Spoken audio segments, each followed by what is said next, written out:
Roule avec Driver, un dimanche de plus, pas un dimanche de trop. Je suis avec mon pote Hugo à la technique, comment tu vas? Ça va et toi Driver? Ça va en pleine forme. Donc, cette fois-ci, bon, la semaine dernière, on s'est attaqué au célèbre gros, hein, quand on doit traduire mot à mot le Notorious Big. Eh ben là, on va s'attaquer à un autre gros morceau, c'est Rick Ross, même s'il a beaucoup maigri depuis. On va parler de Rick Ross, enfin, pas directement de Rick Ross, on va parler de Rick Ross, son label en fait, qui est Maybach Music Group, MMG, et de tout ce qu'il a fait dedans, parce que finalement, même si ça a été sur une courte durée, je dis pas que le label n'existe plus, il existe toujours, ça a été intense. Donc, pour commencer, pour bien se mettre dans cette ambiance, Maybach Music, Maybach c'est une voiture qui coûte très cher. Voilà, il a choisi d'appeler son label comme ça. Lui, contrairement à d'autres, il n'a pas eu de problème pour utiliser le nom. Je ne sais pas comment, pourquoi. Mais en tout cas, voilà, c'est pour dire que c'était un peu son label, c'est du luxe. C'était ce qu'il voulait dire. Et la première fois qu'il a parlé de Maybach Music, c'était sur son deuxième album qui s'appelle Thriller. Et le morceau s'appelait Maybach Music. Et c'était featuring Jay-Z. Je me rends compte que dans cette émission, j'ai toujours pas fait une spéciale Jay-Z, mais je parle énormément de Jay-Z. Je crois que dans toutes les émissions, en bien, en mal, tout ça, on parle toujours de Jay-Z. Donc voilà, une fois de plus, Jay-Z. Mais bon, on va se concentrer sur Maybach Music et bien sûr le père fondateur de ce label, Rick Ross. Rick Ross, c'est un mec qui a une vision, mais on s'en rend pas compte. C'est un mec qu'on ne voit pas arriver. Rick Ross, c'est comment dire, dans ce game de quand on est des collégiens et que on cherche enfin à attraper nos premières fiancées et tout ça, on va dire que Rick Ross c'est le bon copain. C'est pas le mec qu'on voit tout de suite, oui, il va serrer toutes les filles du collège, non. Lui, c'est bien, t'es un mec, c'est ton pote, c'est cool. T'es une meuf, c'est ton confident, tout, c'est cool. La friend zone. C'est un peu ça, mais dans le rap. Ce que je veux dire par là, c'est que c'est un mec de Miami. À ce moment-là, à Miami, il y a un label qui cartonne tout. C'est le label Slip and Slide. Parce qu'ils ont signé Trick Daddy, qui cartonne, qui marche sur l'eau à ce moment-là. Et ils ont signé Trina, qui est une rappeuse aussi, qui cartonne, qui est un peu la suite des Lil Kim et Foxy Brown, qui était un peu en perte en perte de souffle, tout simplement, et perte de vitesse. Et il y a Trina qui vient sur le même créneau, mais en plus sexe encore. Et elle est signée sur ce label Slip and Slide. C'est Trick Daddy ou Trina, c'est deux artistes de Miami. Et ils cartonnent énormément. Et ce label, en fait, ils signent d'autres artistes comme Juice Papi, comme Trey Plus Six. Et ces artistes-là, ils marchent pas. Donc en fait, ils cherchent vraiment la prochaine star parce que c'est bien d'avoir Trick Daddy et Trina, mais ils se disent à un moment, ça va s'essouffler et il nous faudra la suite. Et il y a ce mec d'un quartier de Miami, d'un ghetto de Miami qui s'appelle Carol City, qui s'appelle Rick Ross et qui tourne autour de Slip and Slide et surtout qui écrit des textes pour Trina. C'est un ghostwriter et tout, et un jour Trina, elle fait un duo avec lui, elle lui donne de la lumière. Le morceau se retrouvera sur la bande originale d'un film qui s'appelle All About the Benjamins, avec Ice Cube et Mike Epps qui jouent dedans. Et du coup, le morceau de Trina est clippé. Et donc c'est le premier clip de Rick Ross que nous on peut voir. Et on voit un mec assez gros et qui met des maillots de basketball serré, je sais pas si c'est par choix, mais du coup ça on ressort beaucoup. Oh attention, je n'ai pas de discrimination, je suis pas en train de me moquer, je fais partie de cette famille des gros, donc il y a pas de problème. Rick Ross c'est un frère, mais voilà, il est là, il a pas encore sa grosse barbe, il a pas ses lunettes de soleil, il a des yeux globuleux, donc on voit pas du tout la future star du rap américain, on voit pas du tout ça. Et la légende dit que Memphis Bleek de Rockefeller, le label de Jay-Z, hein, encore une fois on parle de Jay-Z, à un moment il perd sa grand-mère il me semble, il est vraiment pas bien, il déménage de New York à Miami. Donc il commence à bosser sur son nouvel album qui s'appellera M.A.D.E. Et bien sûr, il est à Miami, il a toute la mouvance du Sud qui est en lui, là, à ce moment-là, donc Trick Daddy, T.I., tout ça, c'est les gens qui cartonnent dans le Sud. Et lui, il est là, il écoute la radio, il va en strip club, il va en club, il voit que tout ce qu'il entend, c'est des trucs qu'il entendait pas spécialement à New York. Il voit vraiment qu'il y a des gens dans le Sud, c'est des superstars, alors qu'à New York, on n'en entend pas spécialement plus parler, ou alors très peu. Et donc, il découvre en fait vraiment la musique du Sud et il kiffe. Et un jour, il se retrouve en studio avec plusieurs gros artistes du Sud, et il y a ce mec Rick Ross qui est là, qui est pas une star encore, qui est là, et à un moment dans la session studio, il y a des gens qui sont là dans ces salles d'attente, et pour y avoir mis les pieds un peu aux États-Unis, c'est là que tout se passe, hein. Et quand il y a un mec qui est en cabine en train d'enregistrer, il y a toujours plein de rappeurs, plein de beatmakers qui sont là dans le hall et qui attendent, qui cherchent leur carrière en vrai, qui cherchent une opportunité, c'est là que tout se passe. Et à un moment, il y a un freestyle. Et il y a Rick Ross qui rappe, et Memphis Bleek, il l'entend, il pète un câble. Et à ce moment-là, Jay-Z est censé avoir arrêté de rapper. Et il est boss de Def Jam. Donc lui, ce qu'il fait, il appelle directement Jay-Z, il dit, il y a un mec, tu dois le signer. Il y a un mec, c'est la folie, il s'appelle Rick Ross, il est trop fort, c'est un mec de Miami, tu dois le signer et tout. Jay-Z, là, tout de suite confiance en Memphis Bleek, il dit, parle-leur, dis-leur que s'ils sont chauds, moi je leur envoie des billets d'avion, ils viennent à New York, je suis avec L.A. Reid, on les reçoit directement.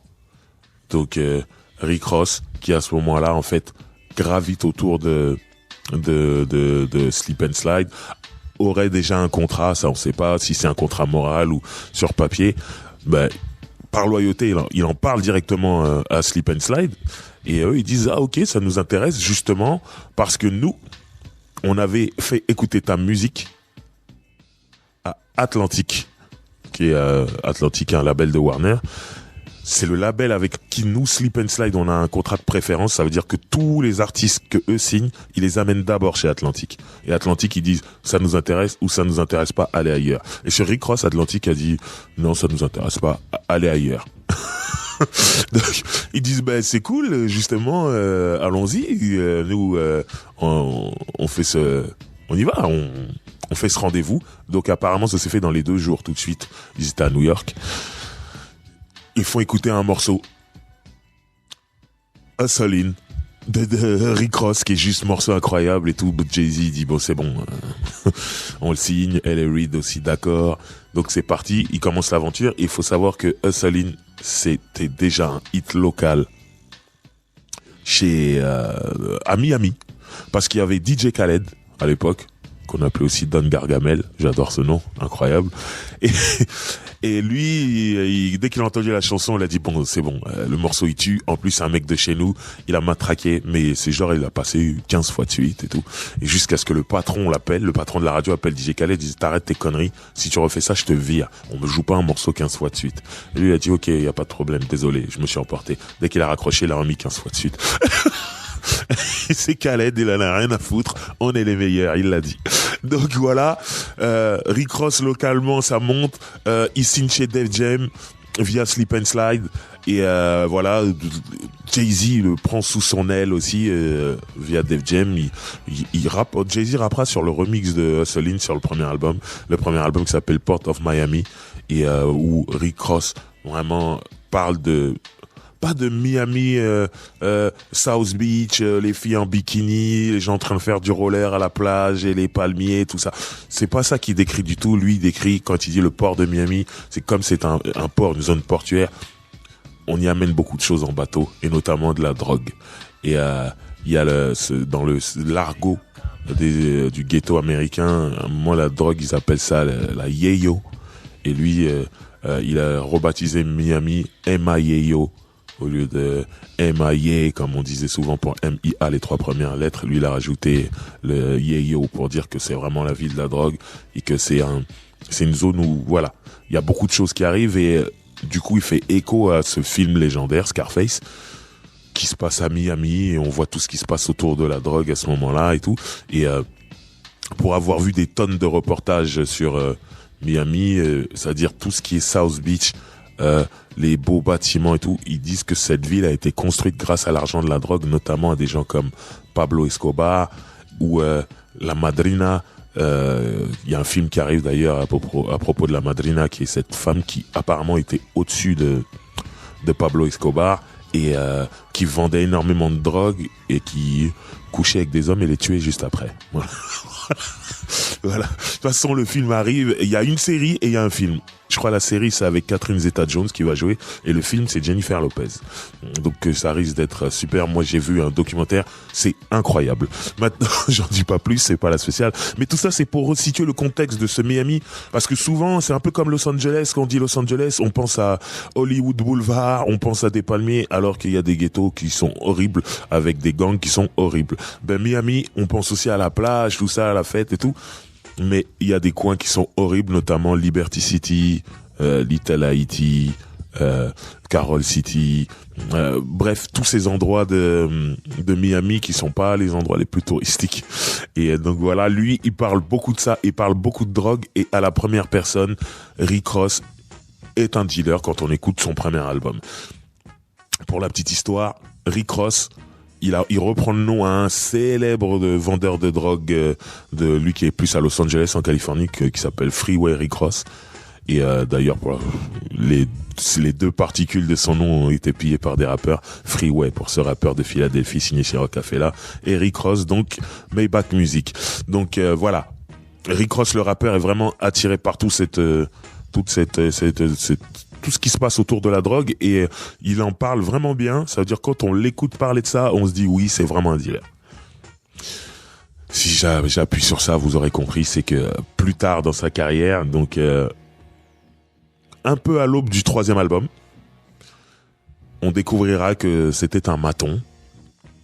Il y a une photo qui arrive et qui fait surface sur le net, et voilà, et on le voit beaucoup plus jeune, avec une autre coiffure, incroyable, et avec un uniforme de maton.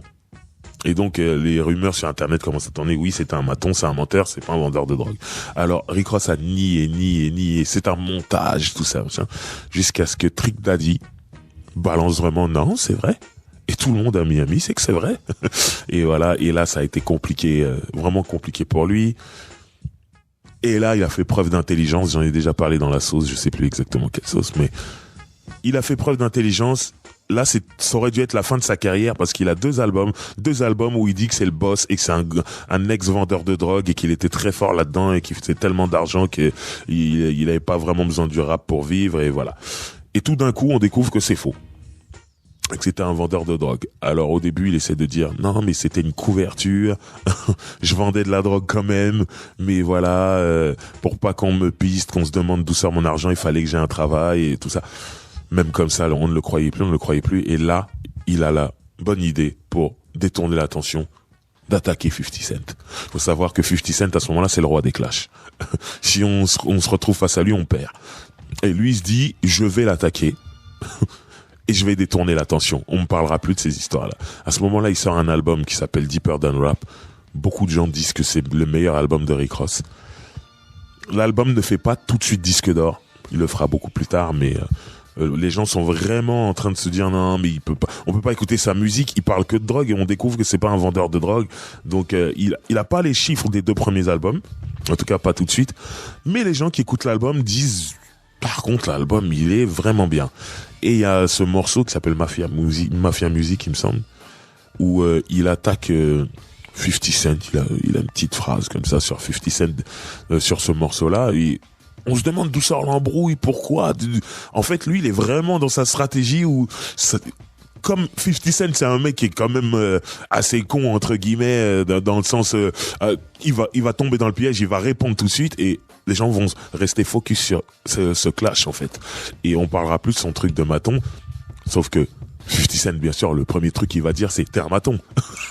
Donc voilà, et Rick Ross, franchement, il a été ingénieux. Il s'est super bien battu sur les morceaux. Il faisait des vidéos. Faut savoir que 50, c'est vraiment quelqu'un... il est parti trouver l'ex-femme de Rick Ross, qui est en galère, qui a plus d'argent. Rick Ross est parti. Il fait une vidéo, lui dit viens, on va faire du shopping, je vais te mettre bien, raconte-moi des trucs sur Rick Ross. Alors bien sûr, elle est là, elle bave sur Rick Ross, elle bave. Là, on se dit ah ouais, ça va être compliqué pour Rick Ross, sauf que Rick Ross, il dit non. clip à Times Square, il va à New York, il fait un clip, il insulte 50 en direct de New York. Là, à ce moment-là, tout le monde se dit, ouais, ok, c'est parti pour beaucoup de... Après, 50, il a fait des trucs un peu bizarres. Il est parti mettre un détective privé qui suivait la grand-mère de DJ Khaled, des trucs insensés, tout ça. Oh non, ça devenait du grand n'importe quoi. Et le problème de 50, c'est qu'il était en train de gérer plein de clashs en même temps. Il était en embrouille avec Fat Joe en même temps, il était en embrouille avec The Lox en même temps, bon, Ja Rule, ça, c'était réglé. Il avait plein de clashs en même temps, Cameron, tout ça. Donc, du coup, il laissait un peu d'énergie et lui, Rick Ross, il était focus que sur lui. Et quand on demandait à Rick Ross, mais pourquoi, c'est quoi votre embrouille? Lui, il dit non. Il aime beaucoup dire que c'est le meilleur, mais c'est moi le meilleur. On s'est croisés au BET Award la dernière fois et je marchais, il marchait, on allait se croiser, on était en face à face et on se connaît pas, donc on se dit pas bonjour. Et moi je marche et lui quand il m'a vu, il a trébuché. Il dit, j'ai trouvé ça énorme. C'est n'importe quoi. Cette scène qu'il décrit n'a sûrement jamais existé. Mais quand on lui demande d'où sort l'embrouille, il raconte ça. Je trouve que c'était juste magnifique. Donc voilà. Mais tu sens Rick Ross vraiment sûr de lui. Et là, tu te dis, mais attends. On parle quand même de ce mec qui est censé être un maton. Et lui, il est en train de te dire 50 c'est une merde. Lloyd Banks c'est une merde. Les trucs. En plus, il y allait fort. Hein. Tous les mecs là, Jimmy, des singes. Ouais, truc. Il est tellement sûr de lui, on se pose la question, mais il a vraiment été maton. Et c'est là où il a été très fort. Il a vraiment bien mené son beef avec 50 Cent. Et beaucoup de gens disent qu'au final, il en sort gagnant.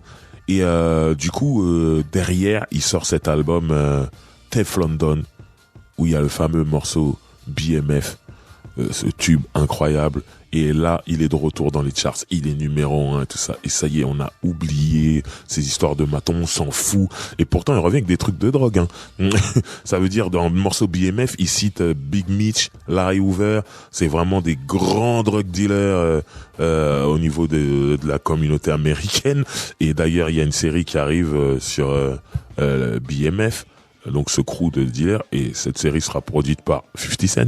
Donc voilà, et ça promet, à ce qui paraît, ça promet. Mais en tout cas, voilà, il cite Larry Hoover ou Big Meech, et ces drug dealers-là valident la chanson. Ils disent super, tu nous as rendu un bel hommage. Et là, tu te dis, attends, c'était vrais gangsters, et ils valident le mec qu'on dit, oui, c'est un maton. Là, c'était fini, on pouvait plus le toucher, Rick Ross.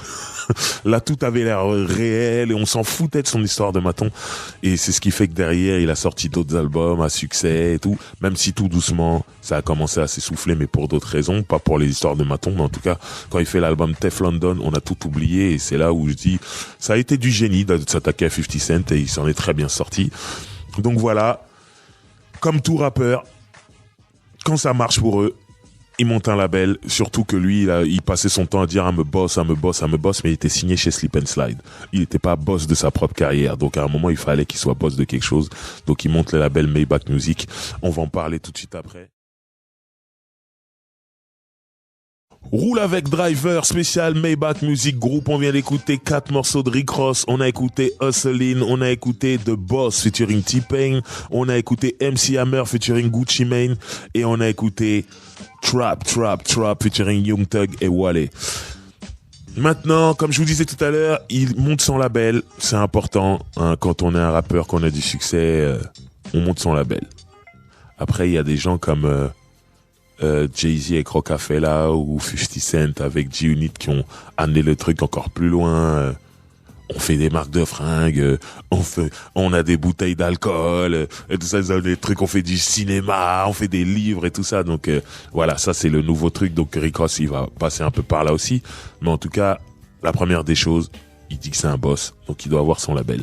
Et il fait ce que beaucoup de gens font finalement. Il va produire un groupe qui est le sien. C'est un groupe qui s'appelle Triple C, pour Carol City Cartel, c'est son quartier. Et en fait, c'est des rappeurs qui gravitent autour de lui, des rappeurs qui l'emmènent souvent avec lui en tournée. C'est un groupe où il y a un mec qui s'appelle Torch, un autre qui s'appelle Young Breed, et il y a le fameux Gunplay. Moi, je me rappelle avoir vu, je vous dis, je crois que j'ai vu tous les concerts de Rick Ross à Paris. Donc, la première fois que je vois Rick Ross en concert, il est en première partie de Jay-Z au Zénith. Et c'est à l'époque justement du premier album de Rick Ross. Jay-Z est de retour dans le game et il ramène Rick Ross avec lui, il fait toutes ses premières parties dans sa tournée européenne et tout. Et c'est énorme. Et je me rappelle vraiment que Rick Ross, Hustle In, c'est un raz-de-marée dans le milieu hip-hop en France. Donc quand il vient, tout le monde sait qui est Rick Ross. Mais Rick Ross, lui, il pense qu'on le connaît pas en fait en France, en Europe. Et je me rappelle, il avait fait son concert et tout, et tout le monde était content. Tout le monde récitait Hustle In. Franchement, je l'ai senti ému, touché. Il regardait le public. Il a même fait 2 morceaux en plus, alors qu'il devait partir. Il était là, il voulait plus partir. Il kiffait trop. Putain, vous me connaissez. Et il revient pour le 2e album à l'Élysée-Montmartre. Et là, bon, il arrive en star là. Je sais que vous me connaissez et tout. Mais le truc qui m'a fait rire, c'est que il assume totalement son physique, son poids. Il est arrivé, il a fait un morceau, allez direct, 2e morceau, torse nu, tout le reste du concert.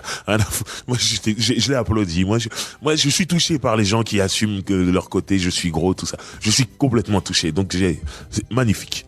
Et ce jour-là, il était avec un de ses managers qui s'appelle E-Class, qui lui était carrément sur scène, un peu comme Puff Daddy le faisait à l'époque, à toujours suivre ses artistes et se retrouver sur scène ou dans les clips. Il était là et il y avait un mec avec une espèce de métis avec des tatouages sur le visage, avec 2 locks. Qui est vraiment un truc de Miami. Hein. Ils ont 2 grosses locks, pas plusieurs, 2 grosses, c'est tout. Et c'est vraiment un truc de Ghetto Boys de Miami. Et c'était Gunplay. Et je me rappelle, il était là avec lui, il faisait les bacs et tout. Et à la fin du concert, à fin, Rick Ross, il dit au revoir. Et il dit, avant de vous dire au revoir, je vous laisse avec mon pote Gunplay. Et là, Gunplay, il fait un remix de Thuggish Ruggish Bone de Bone Thugs and Harmony. Il le fait, on est tous traumatisés dans la salle. On dit, c'est qui lui? Mais pourquoi il est fort comme ça? Et on voit un espèce d'excité, ses yeux qui sortent. On se dit, ce mec est vraiment bizarre, mais tu le remarques tout de suite. Et voilà, donc quelques temps plus tard, il produira l'album de Triple C's. Et c'est ce groupe où il y a donc ce Gunplay avec Young Breed, Torch. Et Rick Ross fait partie du groupe. Hein. Et c'est un peu ce que faisait Eminem avec D12, Nelly avec Sun Lunatics, et j'en passe. Tout le monde faisait un peu ça, tout le monde avait son groupe. Biggie avec Junior Mafia, tout ça, tout le monde, Tupac, Outlaws, tout ça. Tout le monde avait son groupe et tout. Donc lui, il produit et souvent, il y avait du succès, D12 ou Sun Lunatics, c'était du succès. Il y avait eu un gros succès. Et là, il se casse la gueule royalement. Ça marche. Après l'album, moi, je l'ai acheté. Il y avait pas de hit. C'était assez solide, mais c'était peut-être trop long si t'avais pas de hit. L'album, c'était pas un album qui pouvait marcher en fait. On dirait un truc où ils se disaient bon, on va rapper les mecs. On en a rien à foutre de la radio, on va rapper et tout. Et je pense qu'ils se sentaient peut-être trop haut en se disant ça marchera quand même. Ils se sont cassés la gueule royalement. Bien sûr, 50 Cent en a rigolé. Et voilà, donc un mec qui dit I'm a boss, finalement, les seuls disques qui marchent, c'est les siens et ils sont signés chez Slip and Slide, c'est pas lui le boss de ça. Et quand lui décide d'être boss de quelque chose, il sort un premier album, c'est Triple C's et ça se casse la gueule, donc c'est compliqué quand même. Donc comme je vous disais juste avant, Rick Ross ne connaît pas le succès en tant que producteur avec l'album de Triple C's, mais j'aimerais qu'on fasse quand même un focus sur cet artiste du groupe Triple C's qui est Gunplay, et parce que on voit tous qu'il a quelque chose. Ça veut dire aujourd'hui, sans manquer de respect aux 2 autres, plus personne se rappelle de Torch ou de Young Breed. Même sur les albums que Rick Ross a sortis plus tard, il les invite quasiment pas. Et donc ça veut tout dire. Par contre, Gunplay est toujours dans le coin, il emmène Gunplay avec lui. Gunplay, comment dire, on en a beaucoup parlé ici avec Nico dans La Sauce notamment, mais Gunplay, pour moi, c'est vraiment l'image au début du rap. Le message au niveau de la drogue, il était clair, c'était n'en prenez pas, ça détruit des vies. Tout doucement, on est passé à je suis un dealer, je vends de la drogue. C'est cool. Je suis riche. Et on est arrivé jusqu'à là où on est à je prends de la drogue et c'est cool. Et pour moi, le mec qui a peut-être lancé ça, le je prends de la drogue et c'est cool, c'est pas cool du tout, hein. Mais c'est Gunplay. Lui, c'est l'un des premiers mecs que j'ai entendu dire officiellement sur des morceaux. Oui, je prends de la drogue. En interview, oui, je suis un drogué. Je suis un toxico, tout ça. Bon, quand on le regarde, on n'en doute pas une minute, voilà. Mais c'est quand même fou de le dire aussi librement quand on sait que il y a quelques années c'était faut pas faire ça. Là le mec le dit quoi. Et Nico de la sauce a une théorie à laquelle je crois énormément. Et il dit que ce morceau BMF de Rick Ross qui sonne son retour après ces histoires de maton, ça serait un morceau de gunplay que Rick Ross a kiffé, qui a dit vas-y donne-le-moi, je vais en faire quelque chose d'énorme, de plus gros que toi en fait. Et comme c'est le chef de l'équipe, Gunplay a accepté parce que il y a quand même cette phase où il dit Rose is my nickname, cocaine running in my big vein. Donc en gros, il dit que la cocaïne coule dans ses veines. Donc il est pas en train de dire ce qu'il disait avant. Je suis un dealer. Là, il disait clairement j'en prends. Et ça, c'est plus Gunplay, quoi. Et en réécoutant le morceau, j'ai essayé d'imaginer la voix de Gunplay. Et effectivement, je trouve que ça sonne. Moi, j'ai envie de croire à cette théorie. Et surtout que Rick Ross nous a toujours dit que c'était un dealer et pas un client.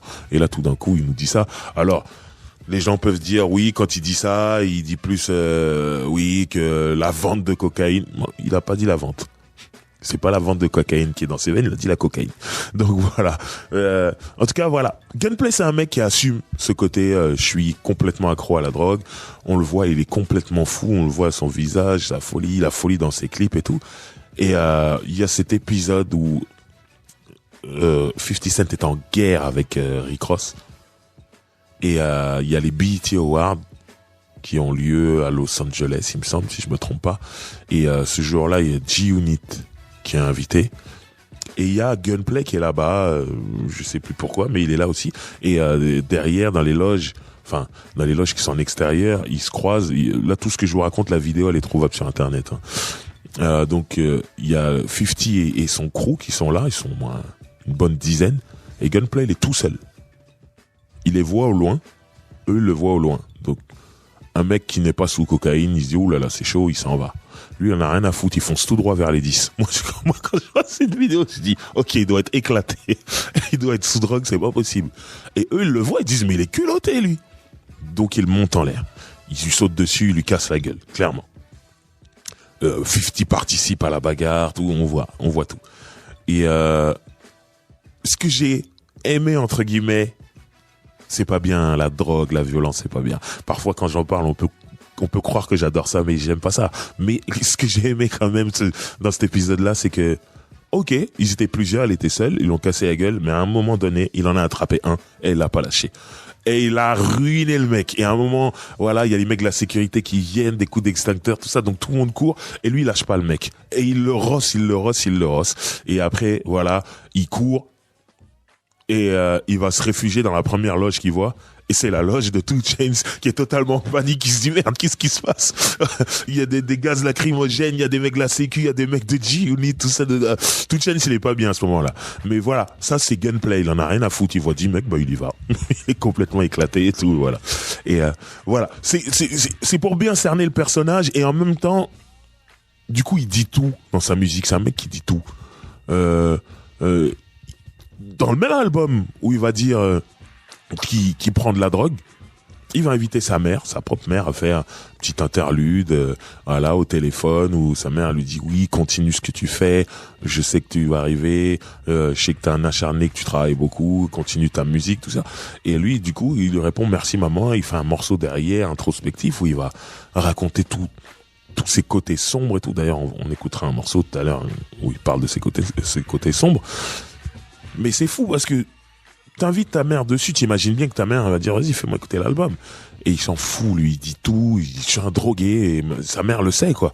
Et c'est là où tu te dis wow. Mais c'est ce qui fait que moi j'aime écouter ces morceaux aussi, c'est la sincérité du mec, il dit tout. Donc voilà. Et puis honnêtement, techniquement, c'est un bon rappeur.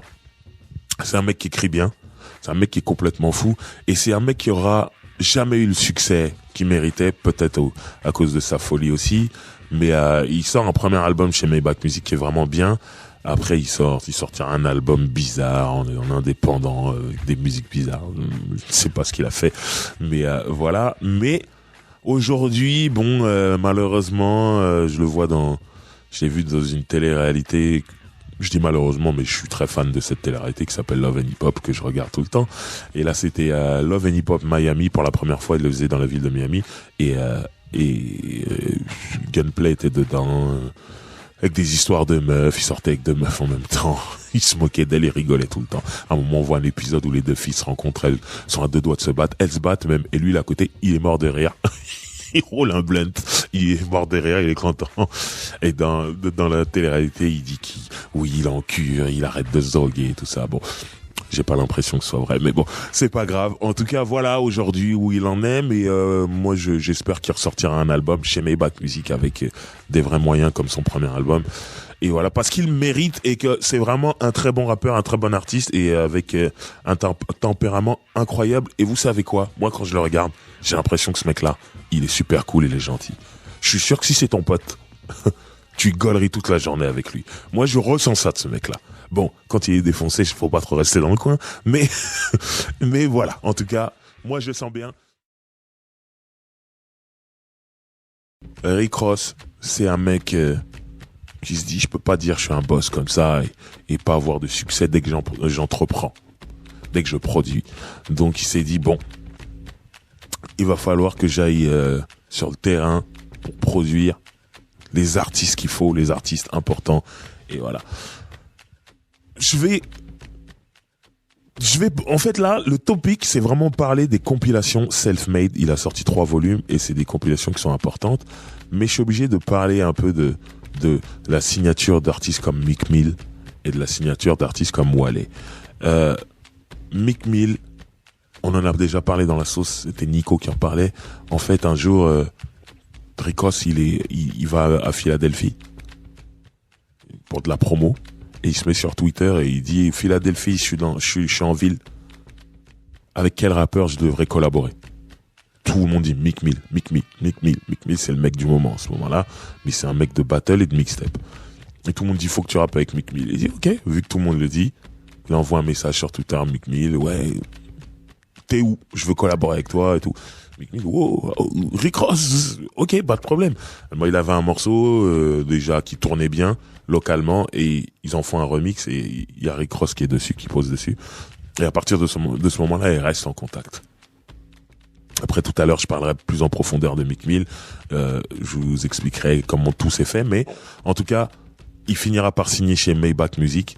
Et avant d'envoyer un album de Meek Mill, il envoie une compilation. Rick Ross envoie une compilation qui s'appelle Self-Made, où il y a tous les artistes de Maybach Music avec des featuring d'autres artistes assez connus et tout qui viennent se mêler à tout ça. Et Rick Ross, bien sûr, qui rappe, on entend sa voix un peu partout. Et la compilation est juste magnifique. Vraiment, c'est super bien joué. Et surtout, les singles, je crois qu'il y a 3 singles. Il y a Tupac Back, c'est Meek Mill, featuring Rick Ross qui fait le refrain. Il y a I'm a Boss, le fameux morceau I'm a Boss, c'est Meek Mill avec Rick Ross qui a un couplet. Et il y a Pandemonium où il y a Wale dessus, il y a un mec qui s'appelle Peel, il me semble. C'est tous les artistes qui étaient un peu signés chez Maybach Music. On retrouve Tidra Moses, qui est une chanteuse de R&B, qui a un morceau sur la compilation. Il y a Mass Spike Miles, j'ai toujours du mal à dire son nom, qui est un chanteur aussi de R&B, qui est peut-être l'une des premières signatures de Maybach Music. Il était là tôt. Il sortira jamais d'album que des mixtapes, mais bon. En tout cas, voilà, c'est une compilation qui réunit un peu tous ces nouveaux artistes et franchement, c'est une super rampe de lancement parce que le morceau Tupac Back fait énormément de bruit. Et c'est Meek Mill qui rappe dessus. Rick Ross fait un couplet magique. Tout à l'heure, je vous parlais du morceau MC Hammer où il fait un parallèle entre la carrière d'MC Hammer de rappeur et sa carrière de dealer pour dire que les deux sont remplis de succès. Et en fait, il avait déjà commencé sur Tupac Back où il fait ce refrain magique, où il reprend plein de titres de chansons de Tupac. Et il arrive à en faire un texte où il dit qu'en gros, Meek Mill, c'est le nouveau Tupac. Tupac est de retour, machin. Et honnêtement, à chaque fois qu'on fait des trucs, des comparatifs, nouveau Tupac, nouveau Biggie, tout ça, c'est vraiment casse-gueule. Et ce morceau-là, il est vraiment réussi par contre. Et tout le monde se dit, wow, Meek Mill, c'est chaud, c'est quelque chose de sérieux. Et le single d'après, c'est I'm a Boss, là, c'était la guerre. Un morceau incroyable. Jusqu'à maintenant, tu joues en soirée, les gens ils se battent. Hein. Et tout le monde est en l'air, tout le monde saute et tout. Et là, 2 morceaux de suite sur le même projet. On dit Meek Mill, l'album de Meek Mill, il est super attendu, comme si c'était Snoop Dogg de Doggy Style, l'époque Doggy Style, tout ça. Il y a pas de souci. Et derrière, Wale, il est sur Pandemonium. Il y a moins d'engouement sur Wale que sur Meek Mill, parce que Meek Mill a sorti 2 gros bangers incroyables. Mais en tout cas, cette compile, elle les met dans la lumière, et même Wale, tu te dis, ok, tu l'attends moins que Meek Mill, mais tu l'attends quand même. Tu te dis, bon, cette fois-ci, c'est pas Triple C. Là, il y a moyen que Rick Ross, il produise des gros trucs. Donc voilà. Il sortira un deuxième Self-Made 2, qui est tout aussi bien. Je préfère personnellement la 1, mais la 2 est très bien aussi. On trouve des Kendrick Lamar, des Pusha T, tout ça qui viennent en featuring, c'est vraiment énorme. Meek Mill en pleine forme aussi, Wale, tout ça. C'est vraiment des projets pour mettre en lumière ces artistes, mais on les fait faire des feats avec tous les mecs du moment. French Montana qui est là aussi et tout, et vraiment super. Et il y a le 3e volet qui, par contre, là, je trouve qu'on s'essouffle. Et c'est beaucoup moins bien, même s'il y a un gros morceau de Meek Mill qui était sorti en single, mais la compile est beaucoup moins bien, et voilà. Mais les 2 premières, super, et surtout, c'est des ROM de lancement pour ces artistes. Parce que il fait ça avant de produire le premier album de Meek Mill et avant de produire le premier album de Wale chez Maybach Music, parce que Wale avait déjà un album avant, mais qui n'était pas chez Maybach Music. Et du coup, il avait trouvé le bon moyen de créer une attente, une demande. Donc, je pense que là, à ce moment-là, Rick Ross commence à devenir le boss qui voulait tant être, tellement il le clamait. Maintenant, on va parler de Meek Mill. Donc, comme je vous disais tout à l'heure, signé chez Maybach Music. Meek Mill, c'est un mec qui a un parcours assez spécial, un parcours assez chaotique. C'est un mec de Philadelphie, mais vraiment mauvaise partie de Philadelphie. Lui, il est de North Philly, le nord de Philadelphie, et il a toujours vécu pauvre.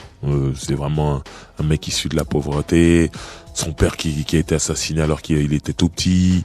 Il a grandi avec sa mère, mais c'est vraiment des histoires de ghetto en général. Dans le ghetto américain, les Noirs sont jamais quand même pas, mais rarement avec leurs 2 parents. Pour X raisons, là, carrément, c'était pour un assassinat. En plus, apparemment, c'est des cambrioleurs ou je sais pas quoi qui sont venus pour voler chez le père de Meek Mill, et le père de Meek Mill, il s'est défendu, l'ont tué. Vraiment, c'est des trucs qui peuvent être très traumatisants. Et d'ailleurs, à ce qu'on dit, c'est que t'es pas quelqu'un de très extraverti, Meek Mill. Quand il était petit, il parlait pas trop, voilà. Et surtout, il sortait pas de chez lui sans un flingue. Donc voilà, le nord de Philadelphie, c'est très très dur. Les gens ne se rendent pas compte, c'est vraiment très très dur. Et c'est pas que Rocky qui monte les escaliers quand il s'entraîne ou tout ça. Non, c'est vraiment des trucs très très durs. Mais il découvre le rap parce qu'il a un oncle qui est DJ.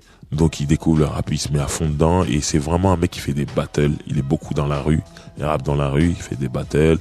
Dès qu'il y a des trucs, même dans des salles où il s'inscrit, il y va. Et c'est un mec qui est très bon en battle et qui rappe bien, qui a vraiment un truc particulier quand il rappe.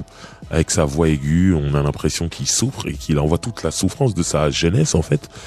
Et du coup, il fait beaucoup de bruit localement à Philadelphie. Et la preuve, ce que je disais tout à l'heure, c'est que Rick Ross, quand il a demandé sur Twitter à qui je dois rapper, tout le monde a créé Meek Mill. Mais il se fait remarquer, et à un moment, il se fait remarquer par T.I. T.I., à un moment, il décide de le signer parce qu'il le trouve bon. Et le problème, c'est qu'au moment où il doit commencer vraiment à bosser sur un album avec T.I., enfin sur le label de T.I., Grant Hustle, il va en prison. Meek Mill, voilà, hein, c'est les ports d'armes, c'est illégaux, c'est trafic de drogue, c'est toutes ces choses-là. Donc, il fait un peu moins d'1 an de prison, mais du coup, il n'est pas libre pour faire cet album-là. Et le souci, c'est que quand il sort, c'est son producteur T.I. qui va en prison. Qui ne feront jamais cet album. C'est n'importe quoi, là. C'est 2 KRA, n'importe quoi. Donc, ils feront jamais cet album. Et en fait, c'est plus tard, T.I. sort, mais il doit se remettre lui bien, il doit remettre sa carrière comme il faut. Entre-temps, comme je vous l'ai dit juste avant, Rick Ross a rencontré Meek Mill, et il a vraiment apprécié le rappeur et tout. Donc il s'arrange avec T.I., qui connaît très bien. Il dit ouais, moi j'aimerais le signer. T.I. lui dit vas-y, de toute façon moi j'arriverai pas, là j'ai plein d'autres soucis et plein d'autres trucs à faire. Donc vas-y, il le récupère, il le met sur Self-Made. Ce que je vous ai dit tout à l'heure, Tupac Back, I'm a Boss, ça explose. Et là, il y a une attente énorme.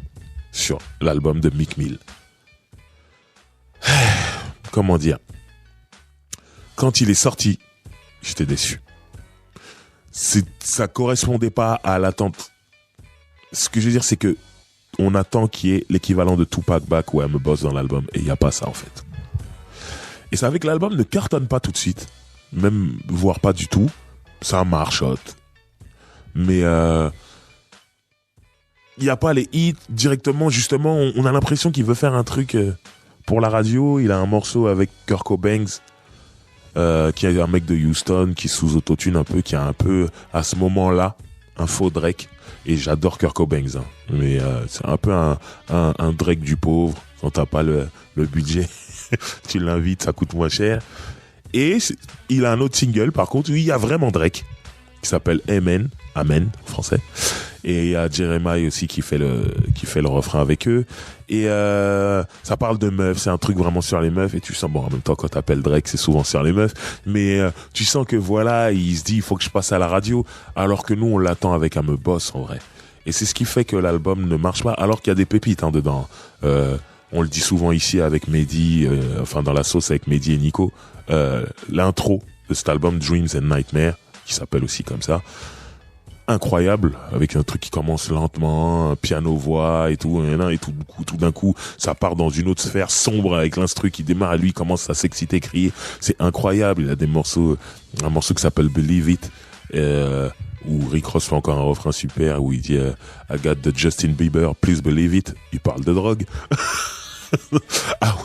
Dès que t'es blanc, ils font le lien avec la cocaïne, hein. Il y a Young Jeezy qui à un moment appelé la drogue Britney Spears, Christina Aguilera, tout ça. Bah lui, Rick Ross a dit Justin Bieber. Allez. Donc voilà. Donc il y a vraiment des pépites, mais il y avait pas les gros bangers qu'on attendait. Donc moi personnellement je suis déçu, même si j'écoute beaucoup l'album. Moi des fois je force, hein. Quand je t'aime bien, même si je suis pas content de l'album, je le réécoute et je me rends compte qu'il y a des bons morceaux. Mais l'album il tue pas. Donc il y a une petite déception du côté de Rick Ross qui dit je suis un boss et normalement tout doit faire au minimum disque d'or. Et là le disque d'or il est pas au rendez-vous. Et il y a aussi Meek Mill qui est déçu quoi et qui se dit merde. Bon, c'est pas grave. On fera le boulot sur le prochain. Meek Mill, il part sur la route, il fait des tournées, il fait beaucoup de concerts. Il se retrouve à sortir avec Nicki Minaj, hein. Peut-être son plus gros single à ce moment-là. Sortir avec Nicki Minaj, ça l'a mis dans une autre sphère. Nicki Minaj, c'est une star. Nicki Minaj, elle les a les tubes. Elle a les chiffres. Elle vend énormément. Nicki Minaj est très belle, très sexy. Tout le monde rêve de la voir. Et là, c'est Meek Mill qui l'a. Ça le met à un rang de star, en fait. Nicki Minaj aide à... Même si le premier album de Meek Mill a pas marché, ça aide à le rendre important. C'est le mec qui est avec Nicki Minaj. Alors, ensuite, il prépare ce deuxième album. Et quand le deuxième album sort, c'est un carton total dès la première semaine. Là, c'est bon. Ils se disent, il va faire son disque d'or. Rick Ross, il est content et tout. Et le problème, c'est qu'il a un morceau avec Drake sur cet album. Et Drake lui a un peu botté le cul. On va dire clairement, Drake a été meilleur que lui sur le morceau. Et le problème aujourd'hui avec les réseaux sociaux, c'est que quand tu te fais botter le cul, les gens ils te le disent. Ils te le disent pas en privé. Ils te le disent comme ça. Et à force que plusieurs personnes disent ah Drake il t'a mis à l'amende, à un moment il a craqué. Il a dit ouais mais Drake, vous êtes en train de sucer Drake là, mais Drake il écrit même pas ses textes. En gros, ça voulait dire, vous dites qu'il m'a mis à l'amende, mais c'est pas lui qui a écrit. Donc, c'est son ghostwriter qui a écrit. C'est peut-être lui qui m'a mis à l'amende, mais c'est pas Drake. Et quand il dit ça, bien sûr, Drake le prend mal. Et c'est là que leur bif commence et tout ça. Et ce qui est dingue et qui devait être frustrant pour un mec comme Rick Ross, c'est que la première semaine que Meek Mill fait est incroyable. Il n'a pas eu ça sur le premier album, alors qu'il y avait une attente incroyable. Et comme je l'ai dit, le fait qu'il soit avec Nicki Minaj, ça a mis un autre lien. Et surtout, Meek Mill, ça reste un bon rappeur. Même si son premier album n'a pas marché, il n'a pas atteint les scores qu'il voulait, il n'a pas fait disque d'or rapidement, ça reste un bon rappeur. Il est avec Nicki Minaj, tout ça. Donc, ils ont réussi à recréer un truc. Single, Meek Mill, Nicki Minaj, clip, tout ça. Les gens adorent ça. Ah, c'est leur love story du ghetto, tout ça, machin. Et dès qu'il s'embrouille, c'est-à-dire il s'embrouille avec Drake dès la première semaine, enfin à la fin de la première semaine, les chiffres sont tombés, c'est énorme. Dès la deuxième semaine, plus personne n'achète, il tombe dans les chiffres. Et c'est là qu'on comprend que Drake et son public, c'est chaud. C'est-à-dire, je pense que dans le public de Drake, il y a des gens qui achetaient Meek Mill. Parce qu'à cette époque-là, ils sont cool, ils sont potes. Sur le premier album de Meek Mill, il y a Drake. Mais là, ils ont fait grève. Ils ont dit, nous, on n'achète plus Meek Mill. Et après, la mode sur Internet, c'était de se moquer de Meek Mill. C'est-à-dire, il y avait plein de gags Internet, des mimes, comme ils disent aux États-Unis, où on attaquait Meek Mill, on se moquait de lui, même Pizza Hut, ils s'en moquaient de lui, tout ça. Ça allait loin, ça allait super loin, tu sais. Et il en prenait plein la gueule, donc du coup, plus personne voulait acheter Meek Mill. C'était pas cool de l'acheter. Effondrement. Et l'album, du coup, ne marche plus. Et il fera disque d'or 2 ans plus tard, peut-être. Et alors que s'il n'y a pas l'embrouille avec Drake, honnêtement, il est disque d'or en 3 semaines. Les chiffres sur lesquels il était parti, en 3 semaines, il l'aurait fait. Finalement, il aura mis 1 an et demi, 2 ans, à cause de cette embrouille avec Drake et tout. Et honnêtement, il est par terre après l'embrouille avec Drake. Vraiment, il a du mal à... Tout le monde dit que Drake a gagné le clash. Derrière, il s'embrouille avec The Game. The Game, il l'attaque, lui, il répond. C'est-à-dire, quand il répond, il fait une petite vidéo de 30 secondes sur Instagram où il fait écouter le morceau, où il répond à The Game. Et à un moment, il y a Beanie Sigel qui est là, qui est un mec de Philadelphie, qui lui est plus âgé, plus OG, c'est un ancien et tout. Et il a une phrase où il dit... Beanie Sigel dit juste une phrase dans le morceau, en disant à The Game, oh là, me faites pas rentrer dans ce beef, parce que ça risquerait d'être sanglant, gros. Et à ce moment-là, The Game, tête brûlée, petit con, il décide d'attaquer aussi Beanie Sigel. Ah, il veut rentrer dedans, il attaque Beanie Sigel et tout. Et à ce moment-là, Beanie Sigel, il se retourne en fait contre Meek Mill, alors qu'il était avec Meek Mill. Et là, il se retourne, il dit non, moi j'ai pas de problème avec The Game et tout, on a parlé et tout. Et il commence même à faire un morceau contre Meek Mill. Et ça, j'ai trouvé super traître, pas cool. Et je suis un grand fan de Beanie Sigel. Et Beanie Sigel, c'est un mec qui a une éthique dans la rue, dans tous ces trucs de street crédibilité. Il a vraiment une éthique. Et ce genre-là, il a vraiment fait n'importe quoi. Et ça s'est ponctué par des gars Meek Mill qui sont beaucoup plus jeunes, donc plus athlétiques, alors que Beanie Sigel, lui, il fait des allers-retours en prison, il doit prendre des trucs parce qu'on voit qu'il a plus toute sa tête et surtout plus toute sa voix, il a changé. Et un jour, ils étaient à un concert dans les loges et il y a un gars Meek Mill qui était aussi dans les loges, boum, il a mis une droite à Beanie Sigel qui s'est retrouvé KO et tout ça, et ça a fait plein d'histoires. Après, voilà, Philadelphie, ils ont un peu calmé le truc, mais voilà. En tout cas, ça a amené jusqu'à ça, mais tout ça pour dire que c'était la mode d'attaquer Meek Mill à ce moment-là. Tout le monde était là, en train de faire des trucs. Ouais, c'est pas cool, c'est pas bien, tout. Mais bref, on se dit, Meek Mill, il est mort, Meek Mill, c'est fini, Meek Mill, c'est foutu. Sauf que Meek Mill, c'est un rappeur de mixtape, c'est un rappeur de battle, il lâche pas, il envoie des mixtapes. Et toujours de qualité, de qualité, de qualité. À un moment donné, les gens, ils se sont pris sa musique et là, il sort son 3e album. Moi, j'ai encaissé, que j'ai adoré et tout. Quand je dis 3e album, c'est 3e album en CD, parce il a un projet qu'il a sorti qui était en mixtape gratuite et en streaming. Pour moi, comme il était disponible sur les plateformes de mixtape gratuite, téléchargement de mixtape gratuite, pour moi, c'est une mixtape. Mais lui, il a annoncé que c'était un album, et qualitativement, c'est un album, en fait. Mais moi, à partir du moment où tu le mets sur les plateformes de mixtape gratuite, moi, j'appelle ça mixtape.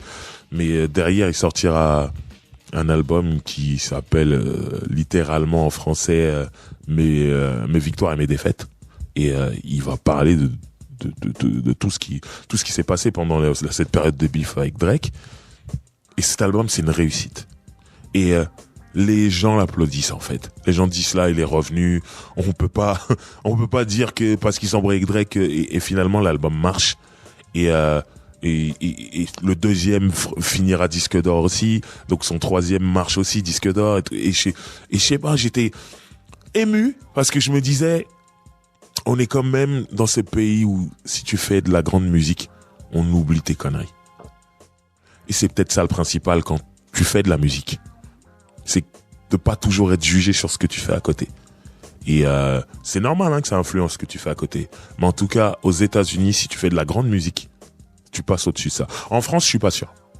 Je pense que souvent, quand c'est fini, c'est fini. Quand les gens ils t'aiment plus, c'est compliqué de revenir. Mais aux États-Unis, t'as juste à faire, enfin juste, c'est compliqué, mais tu dois faire de la grande musique. Et quand tu fais de la grande musique, t'es de retour. Et Meek Mill, tout se passe bien et tout. Bon, c'est un mec qui a fait des conneries, qui a été en prison, donc il a du sursis. Et un jour, on le voit en train de faire une roue en moto pendant sa période de sursis, et on décide de le mettre en prison. Mais en prison pour avoir fait une roue, quoi, en moto. Moi, c'est pas possible, ça. C'est-à-dire, moi, des roues, dès qu'il y a du soleil, en bas de chez moi, je vois des mecs faire des roues tous les jours, on va pas en prison pour ça. Et ils l'ont mis une peine incroyable, on dirait qu'il avait tué quelqu'un. Bon, heureusement, là, à l'heure où je vous parle, il est sorti de prison, beaucoup plus tôt que prévu, et parce qu'ils se sont rendus compte que la juge qui s'occupait du dossier, c'était n'importe quoi, c'était un truc personnel où elle avait son frère ou son cousin qui était manager, elle voulait qu'il manage Meek Mill a refusé, elle a dit ok, je vais te faire la misère et tout, elle l'a mis en prison, et finalement ils ont réussi à prouver tout ça, et il est sorti, et voilà, mais il est sorti vraiment comme un héros, parce que avant d'entrer il était bien musicalement, les gens l'aimaient à nouveau. Et là, il est sorti, on dirait vraiment le champion du peuple, il est de retour et tout. Donc, je pense que s'il fait de la grande musique, là, il y a moyen qu'il casse la baraque. Et je suis vraiment content qu'il soit remonté parce que c'est, pour moi, un très bon rappeur. Donc, voilà un peu l'histoire raccourcie de Meek Mill. Maintenant, on va parler de Wale. Wale, qui est ce rappeur de Washington, D.C., d'origine nigériane. Et qui vient d'un quartier pas très simple qui s'appelle PG. Enfin, c'est même pas un quartier, c'est une commune, un comté, PG County pour Prince George. Et comment dire, c'est un rappeur qui est un peu comme Meek Mill au niveau du grind, du charbonnage, au niveau des mixtapes. C'est un mec qui fait beaucoup de mixtapes, qui a fait vraiment beaucoup de mixtapes. Et à kicker des phases B et tout ça. Et après, il a pas l'image gangsta qu'a Meek Mill, mais en tout cas, c'est un mec qui vient des mixtapes et qui a beaucoup charbonné avant d'avoir un deal. Et à un moment, il a eu un deal. Donc, avant d'être chez Maybach Music, il était directement chez Interscope. Il avait un gros deal à l'époque. Ils avaient vraiment mis du budget sur lui parce que il avait quand même le premier single de cet album-là. Il y avait en featuring Lady Gaga. Et quand t'arrives comme ça, t'es un nouveau mec, c'est énorme. Donc, il y avait du beau monde sur l'album. Gucci Mane, de Jasmine Sullivan, ça, ils ont mis des moyens pour qu'il fasse l'album. Après, la promo, c'était pas un truc de ouf. Après, l'album aussi, il était pas dingue non plus. Il y avait des bons morceaux, mais c'était pas un album dingue. Et surtout,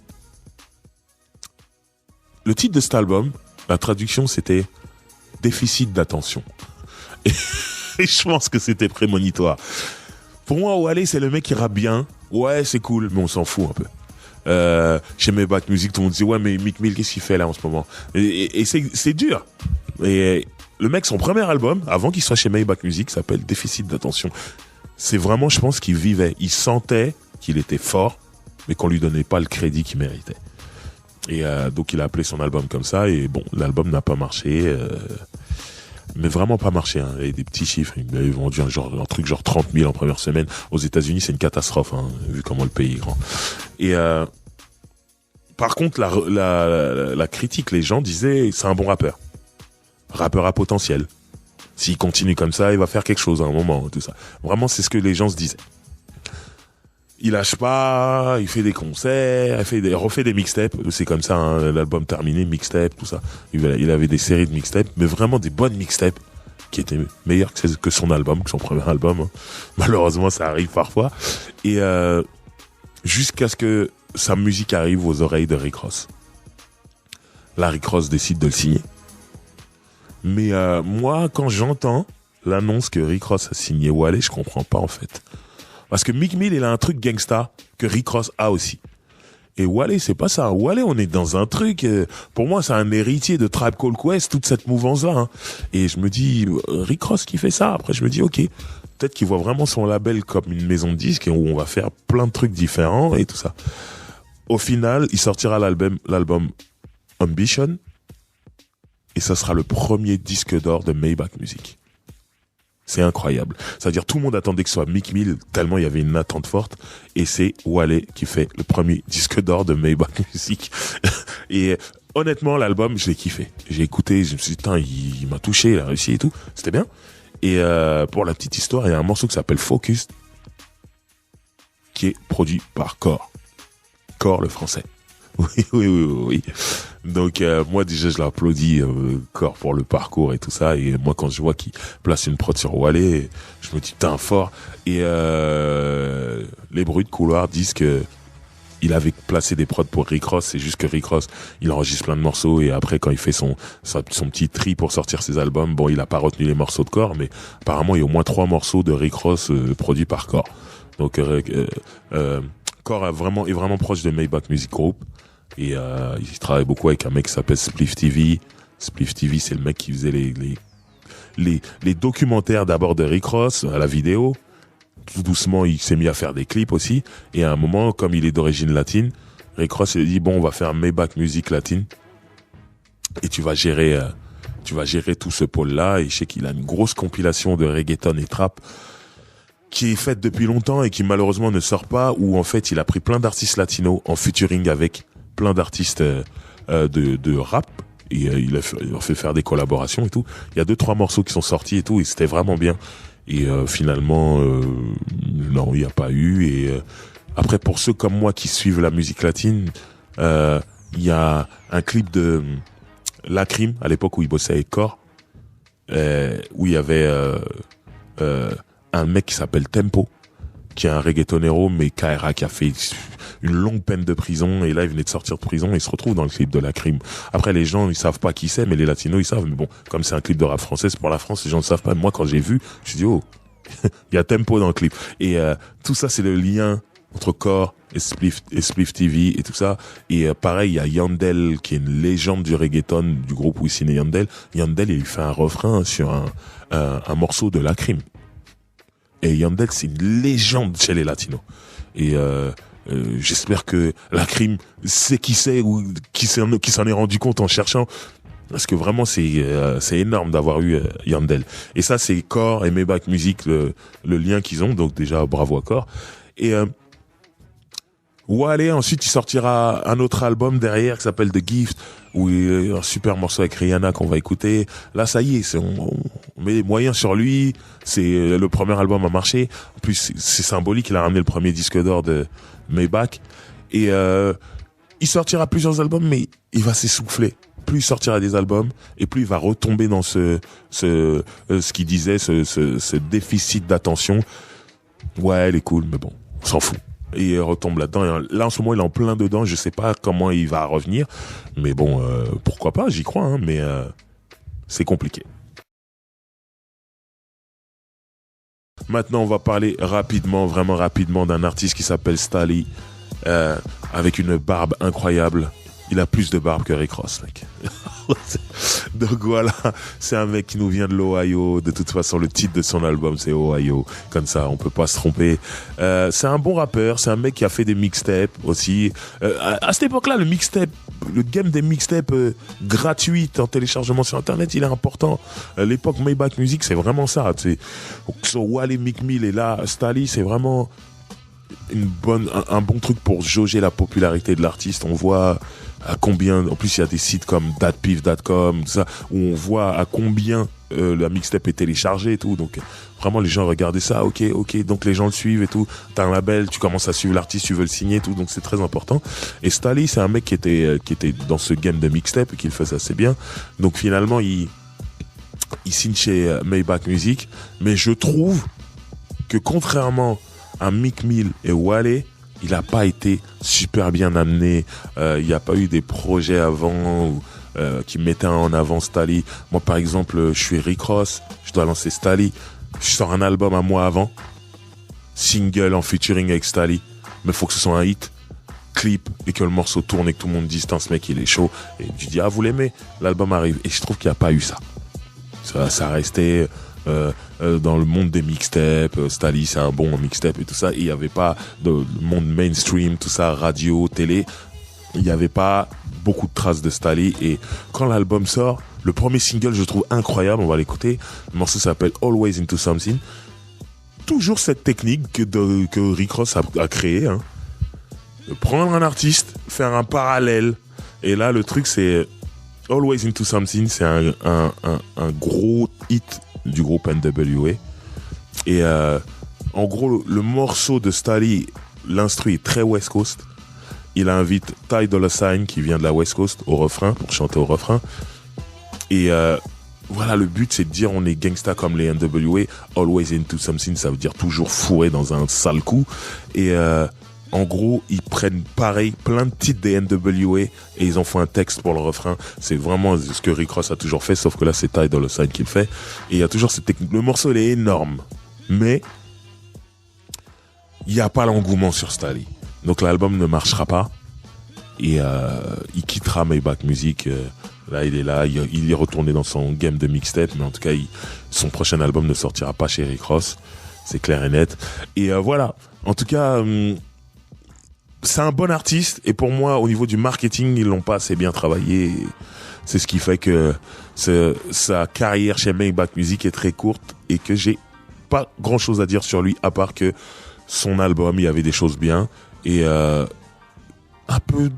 C'est-à-dire sur le même album, il fait un morceau avec Ty Dolla $ign qui a un peu un hommage à NWA. Le morceau il est West Coast, il est très gangsta et tout. Et sur le même album, il a un morceau avec De La Soul. Ça n'a rien à voir. Et le grand écart, et c'est un peu le truc qui fait que j'ai un peu de mal à suivre. Je sais pas trop où il veut aller.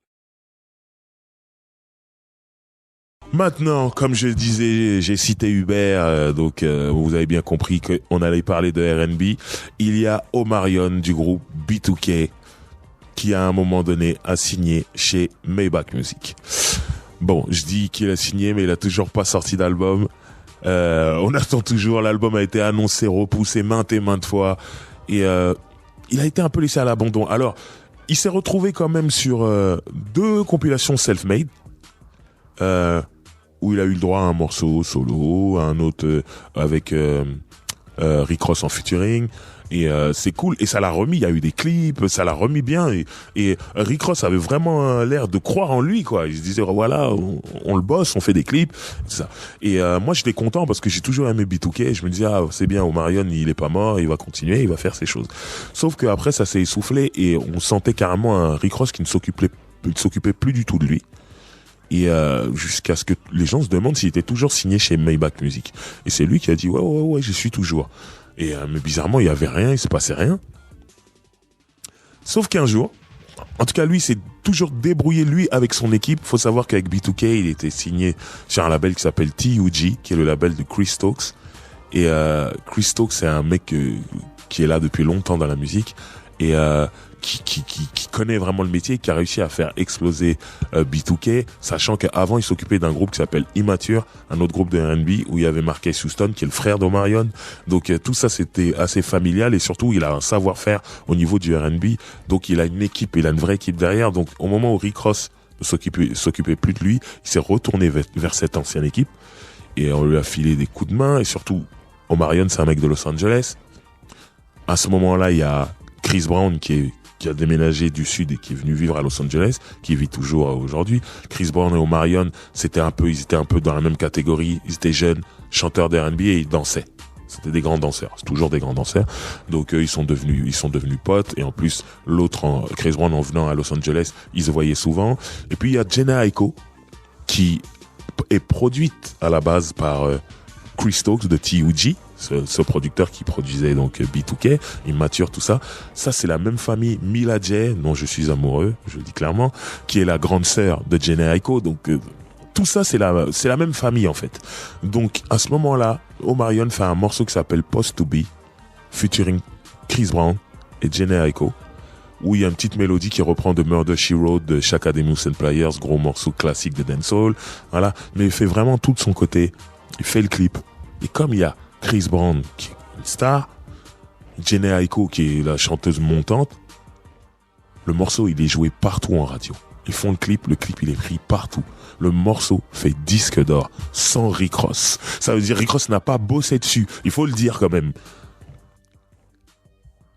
Omarion, toute l'année, quand ce single sort, il est en show. Il fait des showcases dans des boîtes, il fait des concerts et tout. Il gagne de l'argent pendant 1 an non-stop. Il a le morceau numéro 1 au top R&B. Le morceau numéro 1 du R&B, c'est Omarion qui l'a. Même s'il y a Chris Brown et Jhené Aiko avec, c'est lui qui l'a. Maintenant, Jhené Aiko y est pour beaucoup aussi. Bon, Chris Brown avec sa notoriété, mais Jhené Aiko, il me semble que dans les lyrics, elle dit oui, j'aimerais que tu me croques les fesses comme des chips que tu achèterais dans une épicerie. Je dis des chips, c'est pas exactement des chips, mais elle dit groceries, mais en gros de la bouffe qu'on achète à l'épicerie. Et les gens ont adoré qu'une meuf puisse dire ça. Moi personnellement, Jhené, tu n'as pas de fesses.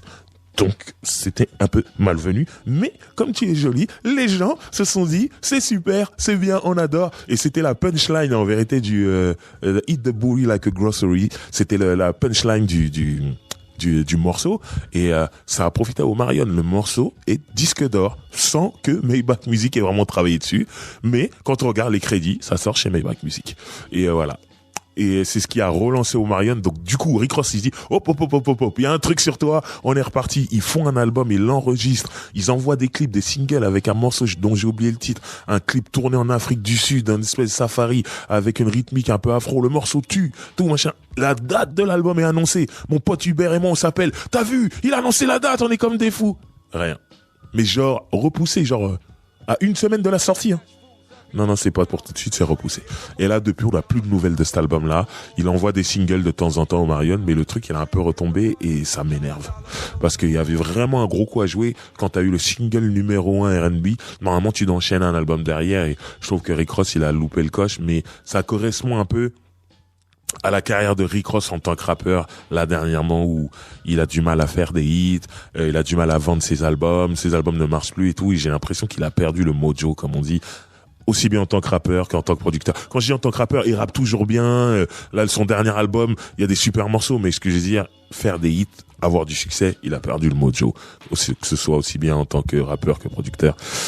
Et ça m'énerve un peu, mais voilà, au Marion, on va écouter 2 morceaux pour terminer l'émission. Mais tout ça pour vous dire que Rick Ross, même si finalement ça a pas été Maybach Music, ça a pas été long en termes de succès. Le label existe toujours, je précise.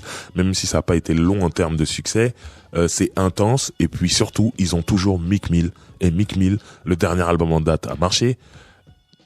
Au final, tous les albums de Meek Mill ont marché. Le premier a marché à la longue. Le deuxième a marché à la longue, mais parce que Meek Mill l'a bien voulu avec son embrouille avec Drake. Et le troisième, il est revenu de l'enfer. L'album a marché. Et là, comme je l'ai dit, il sort en superstar, en champion du peuple. Donc, il y a un moyen que ça marche toujours. Donc, le label existe toujours parce que Meek Mill fait du chiffre quand même. Et j'espère que Rick Ross trouvera une formule pour lui revenir. Mais libérez la musique d'Omarion, s'il vous plaît. Donc c'était Rouler avec Driver, spécial Maybach Music Group.